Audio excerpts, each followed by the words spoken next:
The economy is a complex machine, and sometimes it can be challenging to navigate through tough times. Recessions can be one of those difficult times where your financial challenges can become a nightmare. A recession is a challenging time for everyone except for financially savvy individuals. Well, the thing is, with proper planning and smart decision-making, you can come out of it financially secure and even wealthier than ever. Every few years, global markets experience a recession, where thousands of people lose their jobs, portfolios go to the toilet, and the economy grinds to a halt. Well, for most people, this spells financial ruin. But if you avoid these 5 money mistakes that I am going to share with you, this tough economic time can be an amazing wealth-building opportunity that you will welcome with open arms. I mean, wouldn't that be just incredible? Before I go further, let me remind you to like the video and subscribe to my channel. Also, do not forget to hit the bell icon for more amazing content. 1.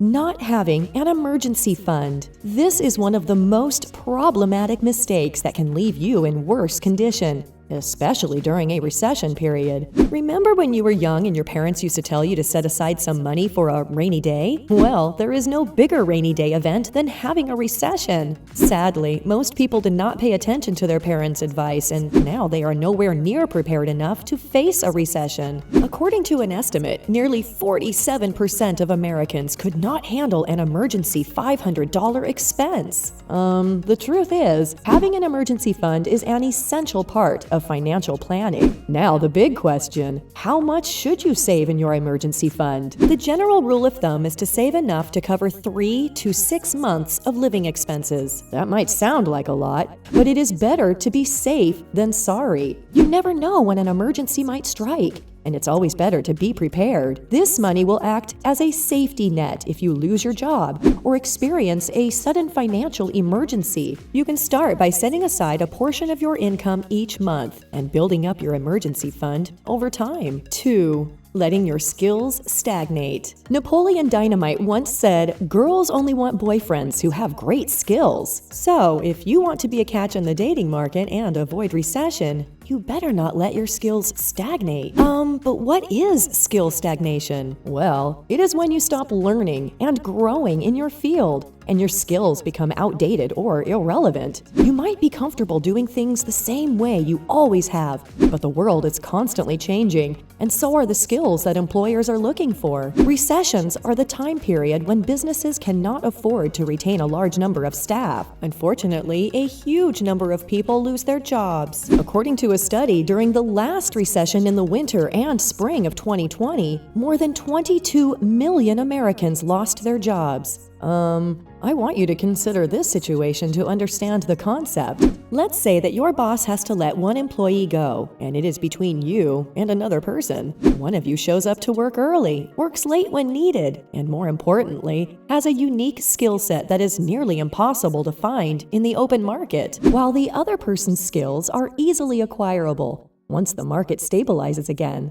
Whom do you think your boss would let go? Obviously, the person with a unique skill set is more likely to retain their job. That is why it is important to keep on learning and evolving in your particular field, especially during the period of recession. 3. Halting retirement funds. When you are at risk of losing your job or your portfolio is down by 30%, the last thing you are probably thinking about is your retirement. While this totally makes sense, compromising on your retirement savings can be the worst financial mistake you can do. The thing is, it is understandable to feel the urge to cut back on expenses during tough times, but taking a break from your retirement savings can have serious consequences down the road. If you stop contributing to your retirement funds, you are missing out on this growth potential. And if you dip into your retirement savings to cover expenses during a recession, you are not only losing out on growth, but also potentially paying hefty penalties and taxes. So, what can you do instead of halting your retirement funds during a recession? One option is to cut back on other expenses. Take a hard look at your budget and see where you can make adjustments. Another option is to reassess your investment strategy. If you are worried about market volatility during a recession, you might consider shifting your retirement funds to more conservative investments, such as bonds or cash. This can help protect your savings while still allowing for potential growth. You can also explore other sources of income. Can you pick up a side hustle or freelance work? Can you sell items you no longer need or rent out a spare room? Think outside the box and find ways to increase your income during tough times. 4. Panic selling. When a recession hits, there are two types of investors that arise. The first is the logical investors. These are the people who understand the natural flow of business and how historically the market has always recovered and prospered after a recession. And then there are the panic sellers. These people rely on their emotions to dictate their financial decisions. It is easy to make decisions based on fear rather than logic, but emotional decision-making can lead to rash and impulsive choices, which can have long-term consequences for your financial future. The truth is, selling low means locking in losses. It is tempting to think that selling now will protect you from further losses, but in reality, you are just realizing the losses that have already occurred. And if you sell during a market downturn, you are likely to miss out on the eventual recovery and growth of the market.